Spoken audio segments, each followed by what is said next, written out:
Você sabia que o bruxismo pode ser considerado um transtorno do despertar parcial? Durante o sono profundo, especialmente nas fases 3 e 4, muitas pessoas rangem os dentes sem perceber.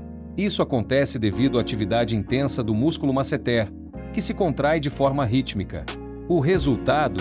Um desgaste significativo dos dentes, dores localizadas e até cefaleias. E não para por aí. Essa condição pode afetar a articulação temporomandibular, causando desconforto e dificultando a mastigação. Além disso, quem sofre de bruxismo geralmente tem um sono de má qualidade, o que pode impactar o dia a dia. É um ciclo vicioso que merece atenção.